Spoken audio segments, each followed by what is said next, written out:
The great hall of Ironvale Keep had never smelled so strongly of ambition.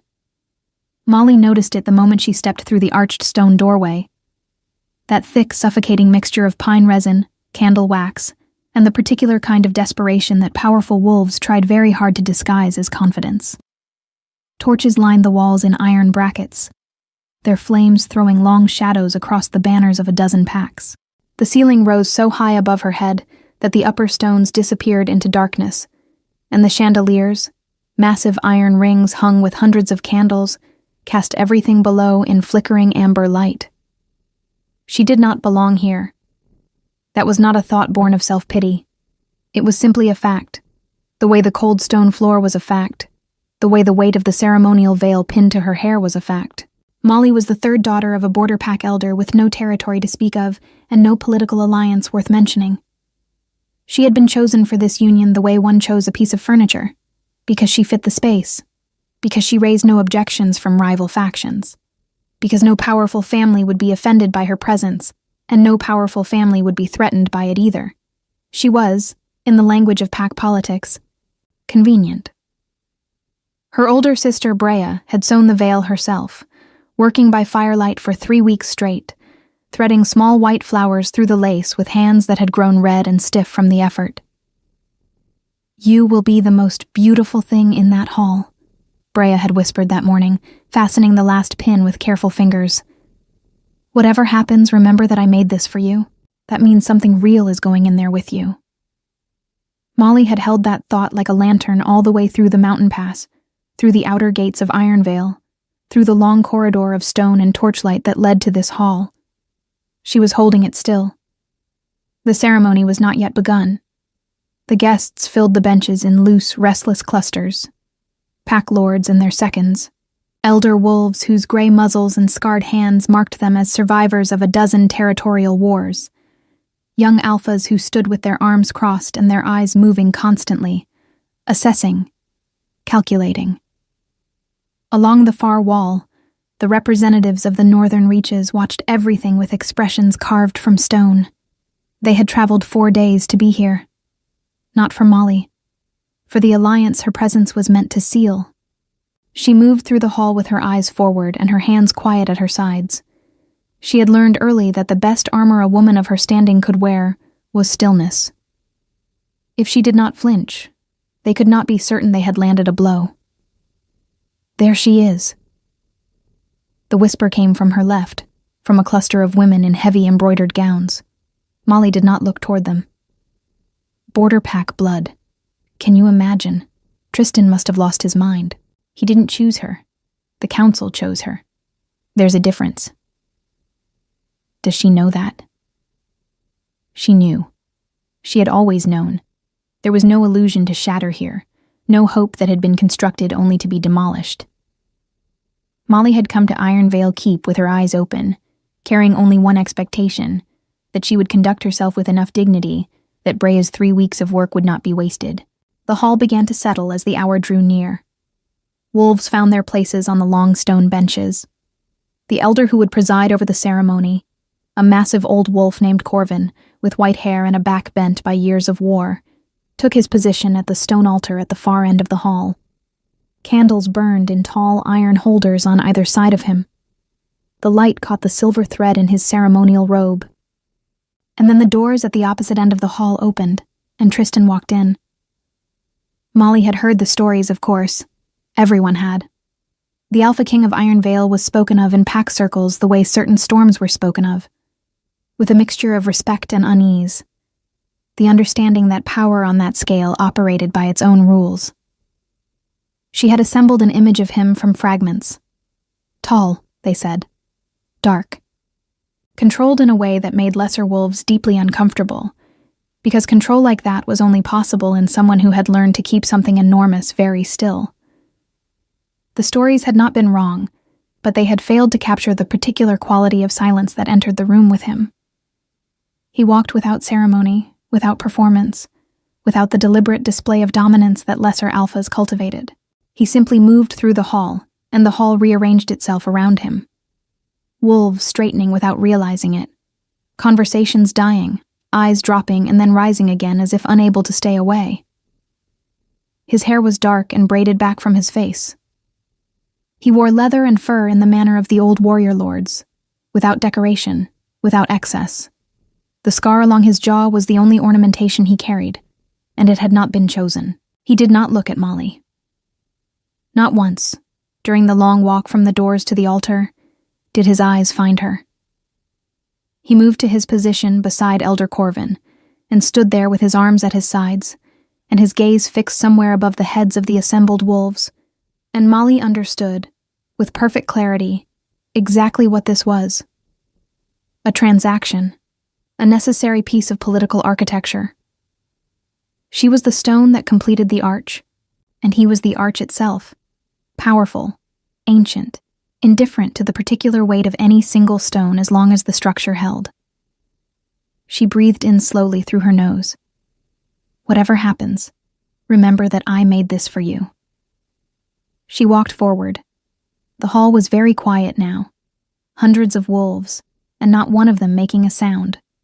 Only the torches spoke, their flames popping softly in the drafts that moved through the old stone corridors. Molly felt the weight of every gaze, but she kept her eyes on Elder Corvin's face. Kind eyes, she noticed, older than everything else about him. And she kept walking until she stood at the altar, and the ceremony could begin.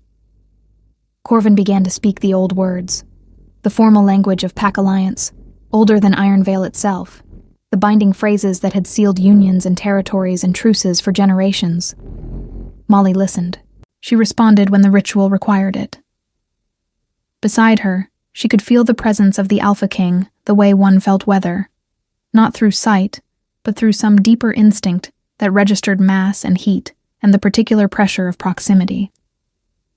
He responded to Corvin's prompts in a voice that was low and even and utterly without inflection.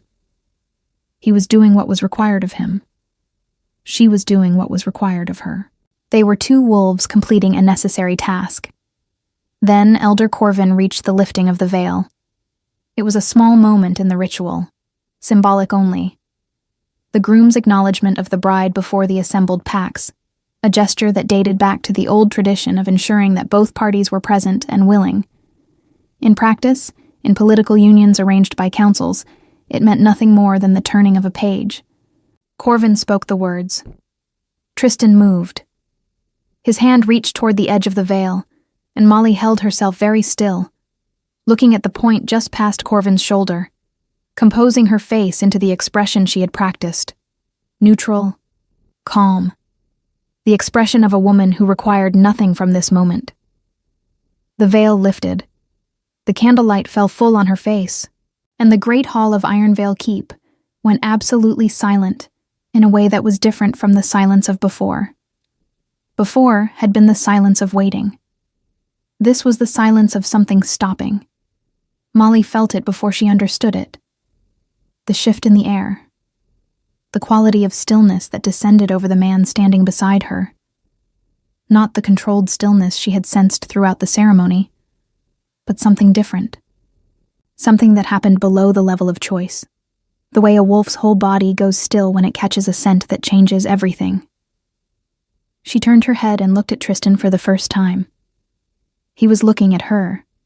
Not past her, not through her, not at the assembled wolves behind her. At her. His eyes, pale and very sharp, the particular gray-blue of winter water, were fixed on her face with an expression she could not name. It was not wonder exactly. It was not recognition, though it carried something of recognition's quality. It was the expression of a man who had walked into a room expecting stone walls and found instead a window, and was standing in front of the light without quite knowing yet what to do with the warmth. He said nothing. The silence stretched. Behind them, Molly heard the faintest sound, the collective exhale of 100 wolves who had also noticed that their Alpha King had stopped moving. Elder Corvin waited, patient as the stones around them. And in that suspended moment, with the candlelight warm on her face and Brea's carefully stitched flowers trembling slightly in the draft, Molly looked into the eyes of the man who had agreed to marry her without once asking who she was, and found, to her considerable surprise, that he was looking back at her as if he was asking that question now. as if he very much wanted to know the answer. The ceremony concluded quietly, as these things did. Elder Corvin spoke the final binding words. The hall responded with the traditional low sound that pack wolves made in unison. Something between a murmur and a hum, felt more in the chest than heard with the ears. And it was done. Molly was the Alpha King's wife, in the eyes of every pack gathered under that roof.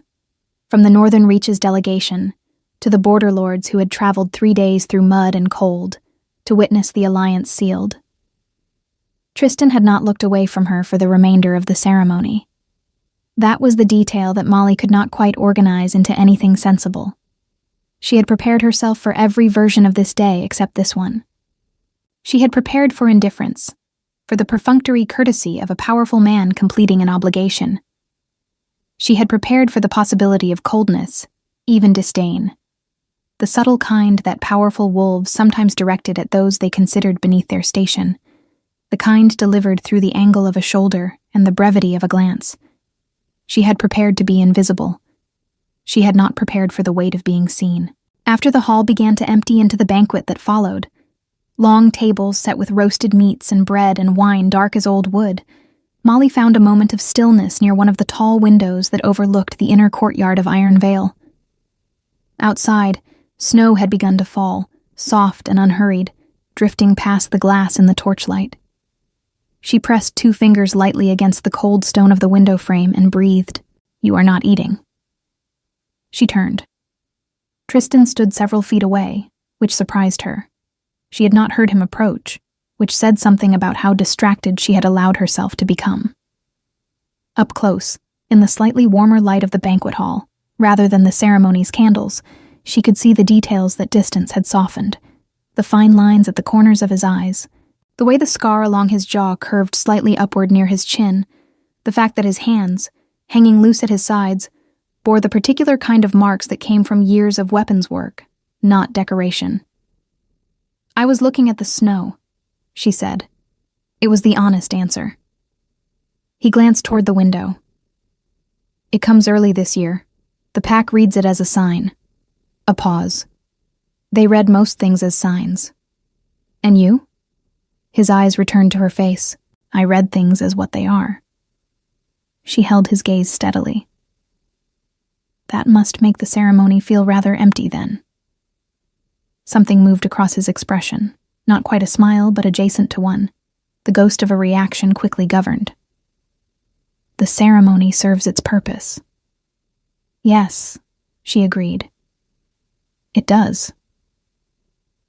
There was a silence between them that was not uncomfortable, which Molly had not expected. She had anticipated. If he spoke to her at all on this evening, the conversation of 2 people performing politeness, the careful, hollow exchange of words that meant nothing and were offered only because silence would have been too obvious a statement. This was different. This felt like 2 people on either side of a wall, both aware of the wall, neither quite certain yet who would speak first about the fact of its existence. It was Tristan who moved first, and what he did was not what she had expected. He said, "Tell me your name." Molly blinked. "You know my name." "I know what the council document says." His voice was even, but there was something underneath it now, a careful attention, the way a wolf listens to sounds that do not quite fit the expected pattern of a forest. "That is not the same thing. Tell me your name." She studied him for a moment. "Molly," she said. "My sister calls me Moll. My father called me girl until I was old enough to outrun him, and after that he called me by my name." She paused. "I prefer Molly." This time, the thing that moved across his expression was definitely not a smile. It was something quieter and more considered than that. "Molly," he said, as if testing the weight of it. "I am Tristan." "I know what the council documents say," she replied. He looked at her for a long moment. Then he said, "Fair." And it came out sounding almost like a different kind of man than the one who had stood at that altar. They were not left alone for long. The banquet had its own appetite for the presence of the Alpha King, and within minutes his second in command, a broad, restless wolf named Gareth, with red hair and the energy of someone who had been waiting all evening to deliver reports, appeared at Tristan's shoulder with the practiced smoothness of a man who had learned exactly how close he could stand, before it became an interruption rather than a readiness. "The Northern Reaches Lord wants a word before the night is finished," Gareth said, with a brief, assessing glance at Molly that was not impolite, but was very thorough. "And the Veldon Pack Elder is asking about the territory discussion that was promised for the morning. Tell Lord Edric I will find him before the second hour," Tristan said. "Tell Elder Veldon that the morning discussion stands." Gareth nodded. Then, apparently unable to help himself, he looked at Molly again, properly this time, with something that was almost curiosity rather than assessment, and said, "You are the Border Elder's daughter, third born." "Yes," Molly said, "Brea's sister." That surprised her enough that she could not entirely conceal it. "You know my sister?" "Brea of the Ashford border holds a reputation for her work with the Pack's injured," Gareth said, and there was a note of genuine respect in his voice that she had not anticipated. 3 years ago, when the Veldon skirmish left our outriders stranded in the southern pass, she treated 11 wolves from her own stores without being asked and without requesting anything in return. We did not forget it.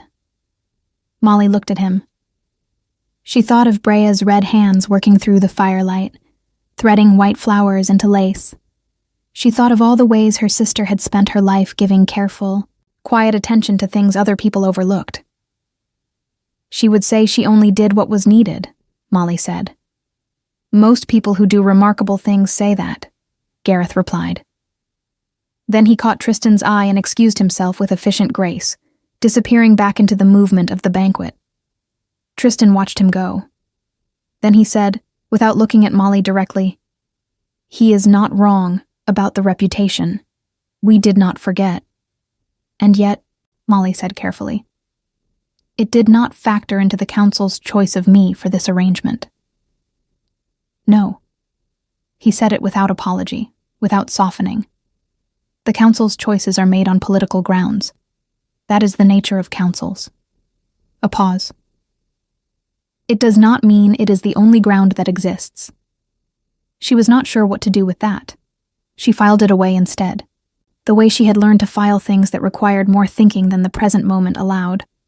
Later, when the banquet had thinned, and the visiting lords had retreated to their guest quarters, and the torches in the great hall had burned lower, Molly found herself in the corridor outside the room that had been prepared for her, a chamber on the east side of the keep, smaller than the Alpha King's quarters, but warmer than anything she had known in the border territories, with a fire already laid and good wool blankets on the bed.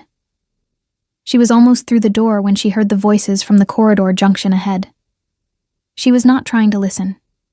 The keep's stone walls carried sound in ways that the architects had perhaps not considered, and the two voices, male, low, carrying the quality of a private argument conducted at close range, came to her clearly before she could step away. You looked at her. That voice she did not know, younger, with an edge of genuine agitation. The whole hall saw it. You looked at her like, "Enough." Tristan's voice, flat, certain, allowing no continuation of that particular sentence. A silence. Then the younger voice again, quieter now. "The council will notice. If you give her standing beyond what was arranged, the Northern Reaches Lord will read it as a shift in priority." "I said enough, Wren." Another silence, longer this time. "She is a border elder's daughter," the younger wolf, Wren, said, one final time, with something in his voice that was less argument now and more something else. Something that sounded almost like a warning. "No one knows who she is." Tristan's answer, when it came, was so quiet that the stone walls almost lost it. But Molly, standing very still in the shadowed doorway, heard it. "That," he said, "is exactly what I am thinking about." Footsteps moved away down the corridor. Then silence. Molly stepped back into her room and closed the door quietly behind her. She stood in the firelight for a long moment, her hands very still at her sides. Outside, Snow continued to fall on Ironvale Keep, soft and unhurried, covering everything in white. She thought of Brea. She thought of what Gareth had said, "We did not forget," and of the way Tristan had stood at the altar and looked at her as if a window had opened in a wall he had long considered solid. She did not know yet what any of it meant, but for the first time since she had passed through the great iron gates of Ironvale, she found that she wanted to find out. Morning came to Ironvale. Keep the way it always did in the mountain territories. Slowly, grudgingly, the light arriving in thin gray lines through the narrow windows before the sun itself had the courage to clear the peaks. Molly was already awake when it happened. She had slept in fits, her mind turning over the events of the previous night with the persistence of a river working at stone, and by the time the fire in her room had burned down to embers, she had given up on rest entirely, and sat instead at the small wooden table near the window, watching the courtyard below come to life. The wolves of Ironvale were early risers. That was the first thing she learned. By the time the sky had shifted from black to the pale silver of early morning, the courtyard was already moving, guards changing posts, stable hands crossing the flagstones with their breath clouding in the cold air. 2 older wolves sparring near the eastern wall with the unhurried focus of men who had been doing this particular thing together for many years. The keep itself seemed to breathe differently in the morning, slower and more deliberate, and Molly found that she was cataloging details the way she always did when she entered a new territory. Exits, rhythms, the small signs that told you who actually held authority in a place versus who merely held the title. A knock came at her door. Soft, precise, not a guard's knock. She opened it to find a young woman standing in the corridor, perhaps 20, with dark braided hair and the kind of direct, appraising gaze that Molly associated with people who had learned early that hesitation was expensive. She was carrying a tray with bread and dried fruit, and a clay cup of something that steamed warmly, and she delivered it with the brisk efficiency of someone who considered excessive ceremony a waste of everyone's time. "I am Senna," the young woman said. "I manage the Alpha King's household. He has asked that you be given whatever you need to settle in. If there are arrangements that do not suit you, you tell me and I will address them." She set the tray on the table. "If you have questions about the keep, its people, or its customs, you ask me those as well." "Not him?" Molly said. Senna looked at her with something that was not quite a smile, but carried a smile's implication. "He answers questions about pack law, territorial disputes, and military strategy. For everything else, you ask me." She moved to the window and looked down at the courtyard. "He has been Alpha King for 9 years.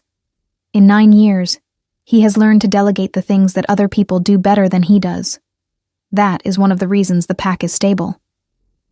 Molly sat down and wrapped her hands around the warm clay cup. "You have worked with him a long time." "Since I was 12. My father was his father's steward." Senna turned from the window. "I tell you this not to establish my loyalty. You will understand that in time, but so that you know I am a useful source of accurate information. I do not gossip. I do not take sides in political disputes. But I will not lie to you if you ask me something directly." Molly considered this. "All right," she said. "Then tell me directly. What did the wolves of this keep expect when they heard a border pack elder's daughter had been chosen for this alliance?" Senna was quiet for a moment. Then she said, "They expected someone temporary, someone who would hold the political space until a more advantageous arrangement could be made." "And now?" "Now," Senna said carefully, "they are revising their expectations. The speed of that revision depends on the individual wolf." She moved toward the door. "Eat. The Alpha King has asked if you would walk with him in the inner courtyard at mid-morning. You are not required to go, but I think you will find it worth your time." She left without ceremony, which Molly had already identified as her consistent style. She went.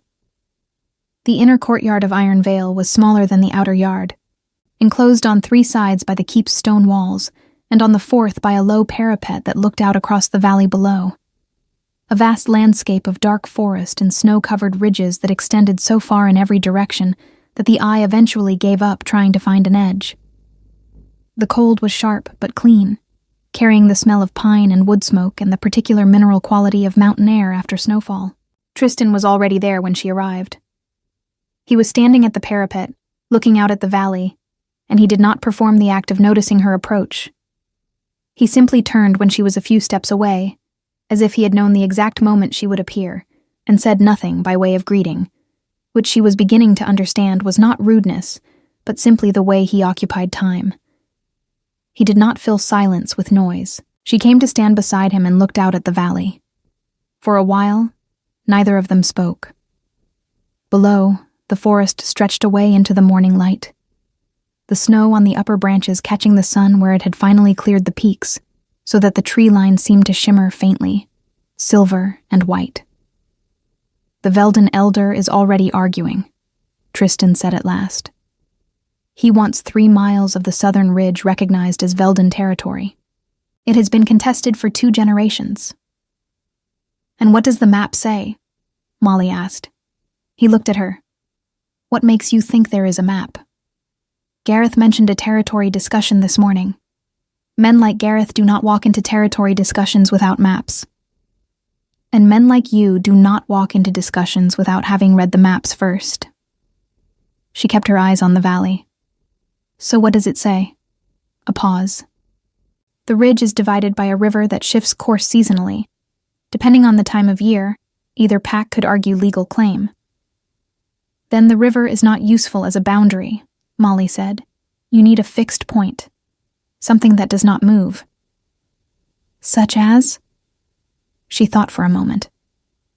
"The standing stones on the south face. Every pack in this region knows them. They predate every living territorial claim. If both packs acknowledge them as the boundary marker, neither loses face because neither is conceding to the other. They are both conceding to something older than themselves." She paused. "It is easier for proud wolves to yield to history than to each other." The silence that followed was different from the earlier ones. Molly became aware of it after a moment, and turned to find Tristan watching her with that same quality of attention she had first noticed at the altar. Not the performance of interest, but the real thing, the kind that happened involuntarily. "Where did you learn to think about territorial disputes?" he asked. "Border packs have nothing but territorial disputes," she said. "I grew up in the middle of them. My father negotiated 3 separate boundary agreements before I was 15. I used to sit in the corner of his meeting room and listen because no one thought to ask me to leave." She looked back at the valley. People speak freely around women they consider furniture. Another of those silences. Then Tristan said very quietly, "That is a significant miscalculation on their part." She did not respond to that directly. She did not trust herself to, quite yet. What changed things?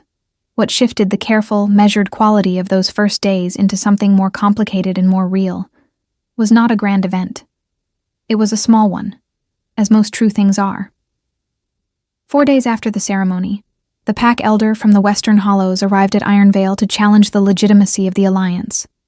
His name was Dorian, a large, florid wolf in his late middle years, with silver at his temples and the practiced confidence of a man who had spent decades getting what he wanted through the application of pressure at exactly the right moment. He arrived with 6 wolves at his back, and a document he claimed invalidated the council's authority to arrange the union without broader pack consultation. He also arrived, as Molly would learn later, with a specific strategy. The union could not be directly challenged once sealed, but it could be undermined. And the easiest point of vulnerability in any political alliance was the weakest element within it. She was in the map room with Senna when she heard the commotion in the great hall, raised voices, the particular acoustic quality that a stone-walled room acquires when wolves are asserting themselves in close proximity. She and Senna exchanged a glance. Senna moved toward the door. Molly followed.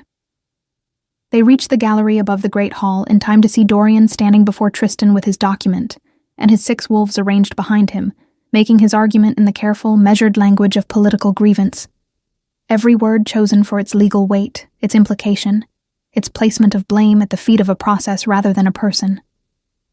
And then he turned, and he looked up at the gallery, and he found Molly standing there, and he said, "A border elder's third daughter. No bloodline of note, no territorial value, no standing among the great packs." His voice carried easily through the hall. He had the voice of a man who had always expected to be heard. "The Alpha King of Iron Vale has bound himself to a woman no one has ever heard of. I do not question his right to the alliance. I question his judgment and its execution." He paused, letting that land.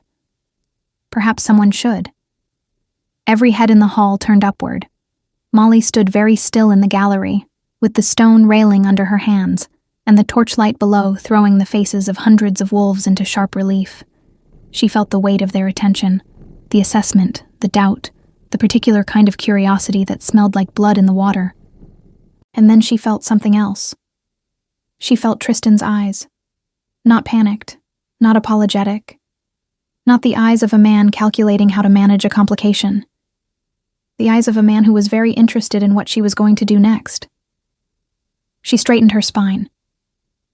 She looked down at Elder Dorian with the expression she had worn at the altar.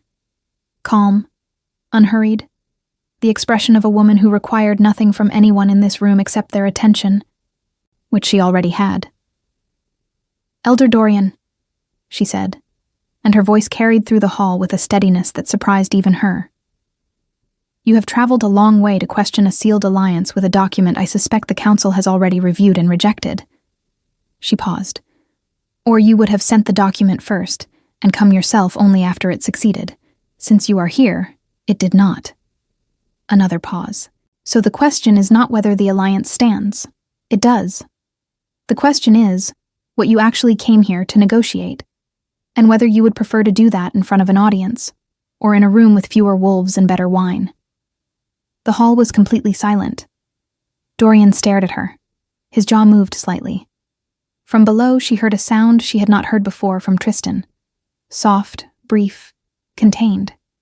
It might, in a different man, have been a laugh. Dorian chose the room. That was, in itself, a kind of answer. A man who had come purely to make a public spectacle does not retreat to a private negotiation. He doubles down, he escalates, he feeds on the energy of an audience the way certain fires feed on wind. The fact that Dorian accepted Molly's offer and followed Senna to the small council chamber on the keep's second floor told her that he had come with something real underneath the performance, some actual grievance or actual want that the public display had been designed to obscure.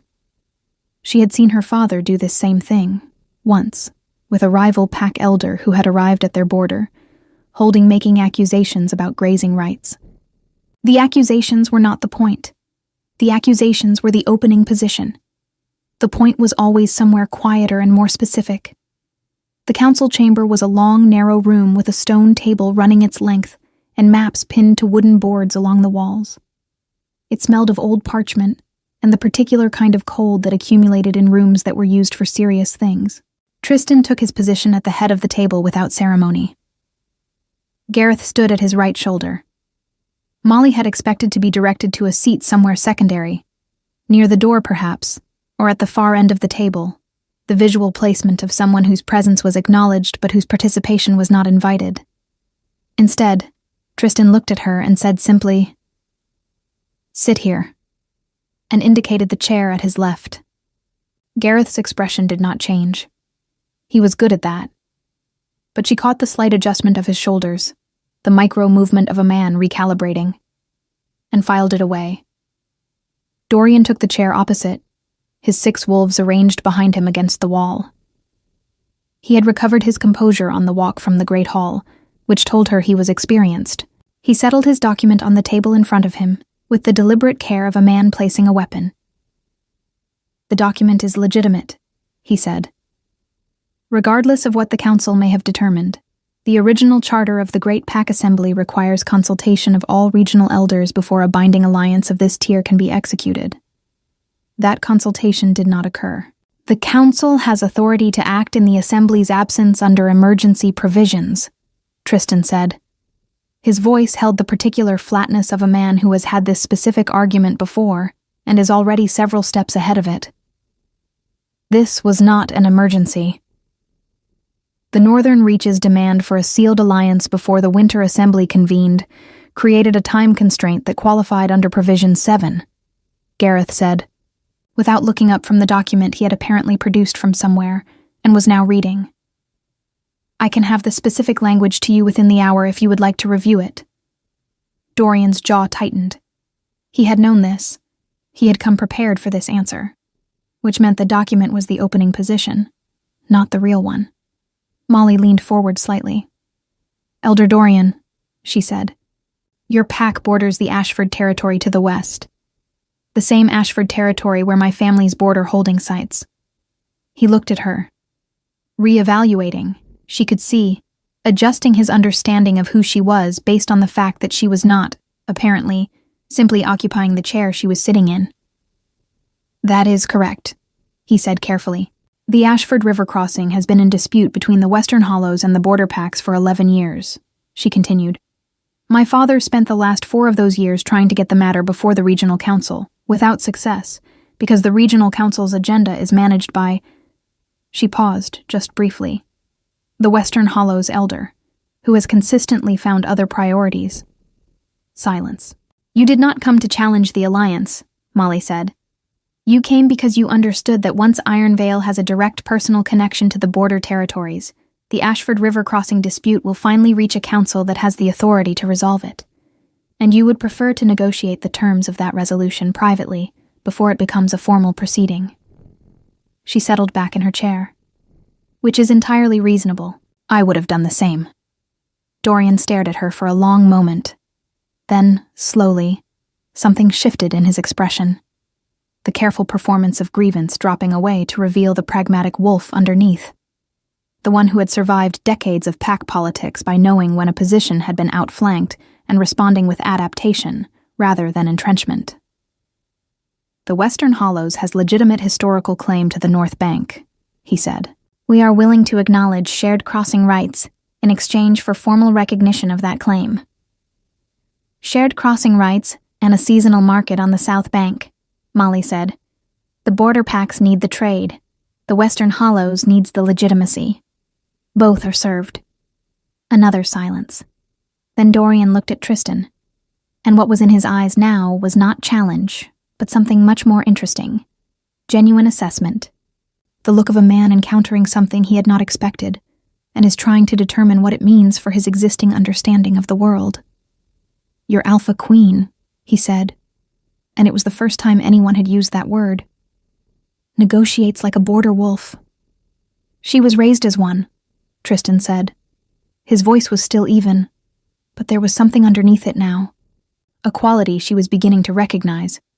The slight change in register that happened when he was saying something that carried more weight than the words themselves contained.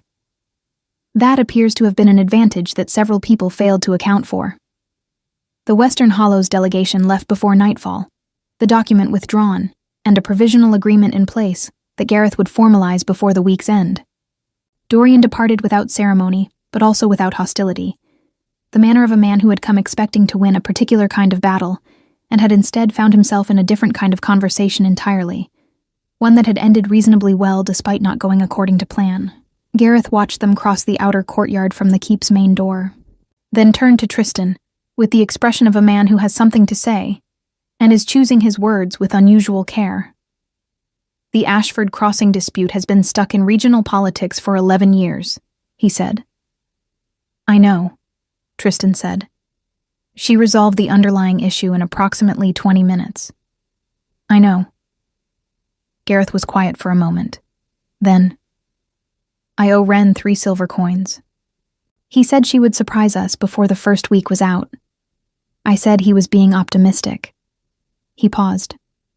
He was not being optimistic. Tristan said nothing. But when he turned back toward the keep's interior, something in the set of his shoulders was different. Some quality of tension that Molly had in their few days together learned to read as the external sign of an internal process running at significant depth. She found the letters that evening. She had not been looking for them. She had been exploring the library off the east corridor, which Senna had told her she was welcome to use, running her fingers along the spines of old pack histories and territorial records while the fire burned low in the grate. The book she pulled from the shelf was a history of the Ironvale bloodline, old enough that its cover was soft with handling, and when she opened it, a folded piece of parchment fell from between its pages and landed on the floor at her feet. She picked it up, started to replace it without reading it. Stopped. The parchment was a letter. The handwriting was not Tristan's. She had seen enough of his formal correspondence in the council chamber to recognize his hand. But it was addressed to him, and it was dated 3 years prior, and it was from the council that had arranged their union. She should not have read it. She knew that as she unfolded it. She read it anyway. It was not the letter that surprised her. Council correspondence was dry and strategic by nature, and this letter, outlining the criteria for the alliance candidate, was no different. What stopped her breath was a single passage near the end, half a paragraph that had been underlined in different ink.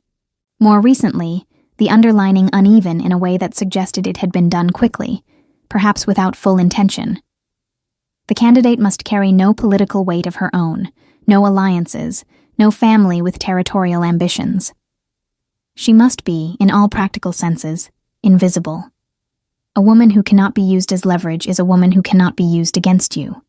Invisible. Molly stood in the library with the parchment in her hands and the fire burning quietly behind her, and she understood, with a clarity that was not comfortable, the full shape of what she had been selected for. Not because she was worthy of it, because she was considered too small to matter. She folded the parchment carefully and replaced it in the book. Then she stood for a moment with her hands flat on the cover. The door of the library opened. She did not turn immediately. She heard the footstep. One person, no guards, and she breathed in slowly and composed her face before she turned. Tristan stood in the doorway. He looked at the book under her hands. He looked at her face. He was, she had come to understand, extraordinarily good at reading small signs, and she knew the moment he read hers. The slight stillness that crossed his expression, the quality of attention shifting, sharpening. "You found it," he said. It was not a question. "The underlined passage," she said. "Was that you?" A silence. Then, "Yes." She waited. "I read that letter 6 months before the ceremony," he said. He did not move from the doorway. "The council sent it as a summary of their selection criteria. I was meant to read it, approve it, and move forward." He paused. "I approved it. I moved forward. And then I read it again, the night before I traveled to the ceremony, and I underlined that passage because—" He stopped. "Because?" she said quietly. He looked at her with those pale, precise eyes. "Because it struck me, reading it the second time, that the council had described what they believed was a perfect political solution. And all I could think was that they had described a person. A specific person. Invisible to them. Which meant invisible to every other wolf who thought the way they thought." A pause. "I kept thinking about who that person might actually be." Molly held his gaze. The fire behind her made small sounds. Outside, somewhere in the keep's upper reaches, wind moved through a gap in the stone. "And now you know," she said. "Now I know." He agreed. The silence that followed was the longest one yet between them. But it was not empty. It was full of something that had been building since the moment the veil had lifted in the candlelight, something that did not have a simple name, but was entirely real. The recognition, slow and certain, of two people discovering that the space between them is smaller than either had calculated, and that this is not a problem, but something else entirely. "The council chose you because you were invisible," Tristan said at last. "They were wrong about that. They were wrong from the beginning." He paused. "I think you have always been visible. The people looking were simply not paying adequate attention." Molly looked at him for a long moment. "That," she said finally, "is the most honest thing anyone has said to me in a very long time." He nodded once, as if something had been settled. Then he said, "There is a pack gathering tomorrow. The remaining visiting lords before they depart for their territories. I would like you beside me. Not as decoration, not as political furniture. She heard the difference clearly. "All right," she said. He turned to go, then stopped, one hand on the doorframe. "Molly," he said, just her name, the way he had said it the first time, testing its weight. "The council was wrong about many things. I intend to correct that record." He left. She stood in the library for a long moment after the sound of his footsteps had faded, with a fire at her back and the old book under her hands, and she felt something shift in her chest. Something that had been braced for a very long time, slowly, carefully, beginning to release. The pack gathering began at mid-morning and lasted well into the afternoon. Molly had attended enough border meetings to understand the rhythms of these things, the formal posturing of the opening hours, the gradual settling that came once wolves had established their relative positions, the shift into genuine discussion that only happened once everyone in the room had satisfied themselves that they were being appropriately respected. What she had not experienced before was attending such a gathering not as an observer in a corner, not as someone's daughter present by oversight, but as the person seated at the Alpha King's left hand, while the visiting lords arranged themselves around the long council table and tried, with varying degrees of success, to conceal the fact that they were reassessing everything they had assumed about this particular alliance. Dorian's departure the previous evening had traveled fast through the keep's informal channels. Senna had informed her of this with characteristic directness over breakfast, noting that the story had already acquired a particular shape in the retelling, the kind of shape that attached itself to an event when the people describing it are not quite sure what they witnessed, but are certain it was significant. By the time the remaining lords filed into the council chamber, the story had apparently shed most of its accurate details and retained only its essential point, that the border elder's third daughter had, within 4 days of her arrival at Ironvale, resolved an 11-year territorial dispute and sent the Western Hollows elder home without his document and without his grievance. Lord Edric of the Northern Reaches, a lean, watchful wolf with iron-gray hair, and the deliberate movements of a man who had outlasted several political eras through careful observation, studied Molly across the table for the first several minutes of the gathering, with the transparent interest of someone conducting an appraisal and not particularly concerned about concealing it. Then he said, to no one in particular, but clearly intended to be heard, "The border territories have been underestimated for a generation. It is a common error among those of us who do not live adjacent to the actual problems." Gareth, seated nearby, made a sound that was technically a cough. Ren, Tristan's younger cousin, who had appeared that morning with the cheerful energy of someone who had recently won a wager and was not above letting people know it, leaned slightly toward Molly and said, very quietly, "That is the highest compliment Edric has paid anyone since the Eastern Treaty. He once went 3 years without complimenting anything." "Ren," Tristan said, without looking up from the territorial map in front of him. "I am simply providing context," Ren said, with the tone of a man who had been making exactly this kind of comment his entire life and had no intention of stopping. The gathering moved through its agenda. The Northern Reaches Alliance formally ratified, the Veldon border question addressed with the standing stone boundary that Molly had suggested, and which Elder Veldon had accepted with the air of a wolf who wished he had thought of it himself. Several smaller matters of pack law and seasonal trade routes resolved with the efficient practicality that characterized Tristan's approach to governance. And through all of it, Molly worked. Not loudly. Not with the need to be noticed. She spoke when she had something useful to contribute, asked questions when she needed information she did not have, and was quiet when quiet was what the room needed. She had operated this way for most of her life, in her father's meeting room, in the Border Holdings' modest hall, in every space where she had been present but not expected to matter. And she did it here the same way, with the same quality of attention, the same willingness to wait for the right moment, rather than filling every available silence. The difference was that here, when she spoke, the room listened. Not entirely because of what she said, she understood. Some of it was the chair she occupied and the man beside her. But a chair only borrowed authority. It could not manufacture it from nothing.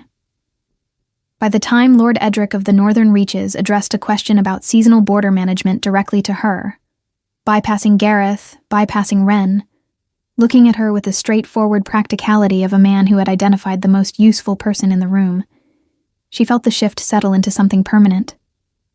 The visiting lords departed before nightfall. Edric was the last to leave. He paused at the keep's main door, his traveling cloak already fastened, his wolves assembled behind him, and he turned back to where Tristan and Molly stood together on the steps. 9 years you have held this territory, he said to Tristan. You have done it well, but you have done it alone, which is a different thing. He looked at Molly. A keep has 2 walls, not 1. The second wall is not weaker than the first. It holds a different angle. He nodded once, the nod of a man who considered the matter understood, and walked to his horse. Tristan watched him go. Then, after a moment, Edric has not offered an architectural observation to anyone in living memory. I think it was less about architecture, Molly said. I know what it was about. He turned to look at her, and in the cold afternoon light, with the snow on the courtyard stones and the mountains rising enormous and white behind the keep's outer walls, the quality of his expression was different from anything she had seen in the days prior, less governed, less contained, more simply present. I have been thinking about what I said to you in the library. Which part? The part about correcting the record. He was quiet for a moment. The wind moved through the courtyard, stirring the pine resin smell from the torches at the gate. The council chose this arrangement. I accepted it. Those are facts. But the council's understanding of what they were arranging and my understanding of it have become, in the space of 5 days, very different things. Molly looked at him steadily. What is your understanding of it? He met her eyes. That I am not interested in an alliance. I am interested in a partnership. Those are not the same thing. And I should have said so from the beginning, except that I did not know from the beginning. I did not know until the veil came up in that hall, and I looked at you and realized that I had spent 9 years running this pack alone and had made a reasonable job of it. But that reasonable is not the same as good, and good is not the same as what this could be. He paused. A muscle moved in his jaw, the slight tension of a man saying something he has not said before. I am not asking you to forget what this arrangement was when it began. I am asking if you are willing to consider what it might become. The courtyard was very quiet. The last of the visiting lord's horses had cleared the outer gate. Somewhere above them, a crow called once from the parapet and was silent. Molly thought about Brea's hands working through the firelight. She thought about the corner of her father's meeting room, the council letter with its underlined passage, the 11 years of an unresolved crossing dispute, and the 20 minutes it had taken to find the real shape of the problem. She thought about 100 versions of the same essential truth, that she had spent her entire life being precisely as capable as she was, in rooms that were not looking for it. This room was looking. This man was looking. I think, she said quietly, that partnerships are built rather than declared. And I think we have already begun. Something moved through Tristan's expression that she had not seen there before. Not the controlled attention, not the careful assessment, but something younger and more unguarded than any of that. Something that looked, on a man who wore his authority like stone, startlingly like relief. Yes, he said, we have. 3 months passed, and then 3 more, and the shape of life at Ironvale changed in ways that were small enough that no single wolf could have pointed to the exact moment of shift, but clear enough in aggregate that everyone felt it. Molly established a formal meeting with the Border Pack elders, the first such meeting that Ironvale had hosted in 2 decades, and the Ashford Crossing Agreement was ratified before the winter was out, with terms that satisfied both the Western Hollows and the border territories, and which Elder Dorian, to his credit, signed without complaint. He had, by that point, recalibrated his understanding of Molly with the adaptability she had identified in him from the beginning, and he treated her thereafter with the specific, practical respect of a wolf who had learned, once, not to underestimate a particular opponent, and had no intention of making the same error twice.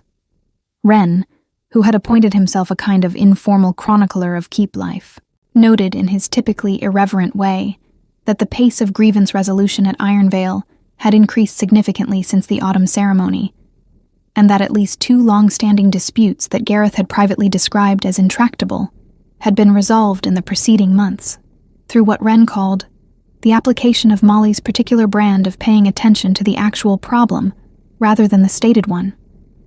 Gareth had not disputed this characterization. Brea came to Ironvale in the early spring, traveling with a small border pack escort that Tristan had arranged without being asked, or rather had arranged after Molly mentioned once, in passing, that she missed her sister, and he had filed this information with the same attention he gave to territorial maps and council documents and acted on it within the week. Brea arrived to find Ironvale in the specific kind of organized activity that characterized a keep that was functioning well, and she found her sister standing in the inner courtyard with her cloak pushed back from her shoulders despite the cold, deep in conversation with Gareth about a disputed grazing boundary, and Brea stood in the gate for a long moment watching, before Molly looked up and saw her. They held each other for a long time, there in the courtyard, in the thin spring sunlight. Later, sitting in the library with the fire going and cups of warm wine between them, Brea ran her fingers over the embroidered edge of Molly's sleeve. Finer work than anything from the border holding, though Molly still wore the clothes with the same practical unself-consciousness, and said, "You are different." "I am the same," Molly said. "You are the same," Brea agreed. "But you are also different. You are the same person in a room that is the right size." She paused, looking at her sister carefully. "Are you well?" Molly thought about it honestly, the way she thought about most things. She thought about the council letter and its underlined passage. She thought about the veil lifting in the candlelight and the expression on Tristan's face. She thought about 5 days becoming 6 months, becoming something that had no clean political name, but was entirely real. Built conversation by conversation, negotiation by negotiation, evening by evening in the library or at the parapet, watching the valley fill with the slow green of spring. 2 wolves learning the precise shape of each other's thinking and finding, each time, that the shape fit better than expected. "Yes," she said, "I am well." Brea looked at her for another moment, reading her the way only a sister could. All the small signs that no one else had the history to interpret. Then she nodded, satisfied, and picked up her wine. The formal recognition came at the summer assembly, 6 months after the autumn ceremony, when the full gathering of regional pack lords convened at Ironvale for the first time in 7 years. It was not planned as a recognition. It happened the way true things often happen, not through ceremony, but through accumulation. By the time the assembly convened, the Ashford Agreement had been in effect for 4 months. The Veldon boundary had held without incident. The Northern Reaches Alliance had been ratified with terms that Edric had described as the best he had seen in 30 years, and 3 other long-standing disputes had been resolved through the border mediation process that Molly had quietly formalized in the preceding months. The wolves who came to Ironvale that summer came already knowing her name, not as the border elder's invisible third daughter, as something else, something that did not have a precise title in the old pack language, because it had not needed one before. Edric was the first to use the word publicly, in the Assembly's opening session, as a simple statement of observed fact. Ironvale has 2 walls now. Both hold. The room had understood him. And in the great hall of Ironvale Keep, where 8 months earlier Molly had walked to an altar carrying Brea's careful stitching and a lantern's worth of quiet hope, the assembled lords of a dozen packs turned toward her, not with the reassessing eyes of wolves encountering an unexpected complication, but with the recognition of people who had learned, in 6 months of evidence, that she had always been exactly what she was. She had simply been in the wrong room before. Tristan beside her said nothing. He did not need to. He had said the essential things in a library by firelight and on a snow-covered parapet, and in 100 small moments distributed across 6 months, and words beyond that were surplus.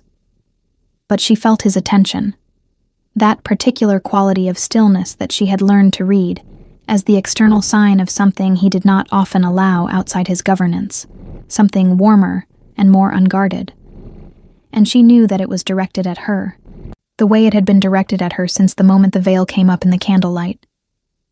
Not because the council had arranged it, not because the alliance required it, because he had looked, and he had seen her, and he had not looked away. Brea returned to the border territories at the end of summer, carrying with her the formal documentation of the Ashford Crossing Agreement and a letter from Molly to their father. The first long letter she had written him in years, because there was finally enough to say. Senna continued to manage the keep with her characteristic brisk efficiency and her complete immunity to the kind of flattery that affected lesser administrators, and she and Molly developed over time the specific, practical friendship of two people who share a high regard for accuracy and a low tolerance for wasted effort. Gareth won a second wager with Wren, the subject of which neither of them disclosed, and Wren accepted the loss with the good humor of a wolf who had nonetheless been right about the important things. Elder Dorian attended the summer assembly and sat 3 seats from Molly at the banquet and addressed her, twice, with the word that Edric had used in the hall. She thought both times of his arrival at Ironvale with his document and his 6 wolves, and the look on his face when he had understood that the room he was standing in was different from the room he had prepared for. And she thought that this capacity for adjustment, was perhaps the most underrated quality a wolf could possess. And Ironvale itself went on as it always had. Old and cold and enormous, its stone walls holding the mountain wind at bay, its torches burning in the long corridors, its wolves carrying the particular pride of a pack that had been strong for generations, and understood, now, with the clarity that only the passage of time provides, that the autumn ceremony had not been the political transaction the council had designed. It had been the beginning of something the council had not known how to design, because they had not known how to look at what was actually in the room. Molly knew. She had always known, in the way that people who have spent their lives in corners paying attention to the actual problem tend to know things. The veil had fallen, and the light had found her face, and a man who read things as what they were had looked, truly looked, and the world had shifted on its axis, quietly and permanently, the way the most significant things always do. Not with ceremony, with recognition. And that, in the end, was more than enough.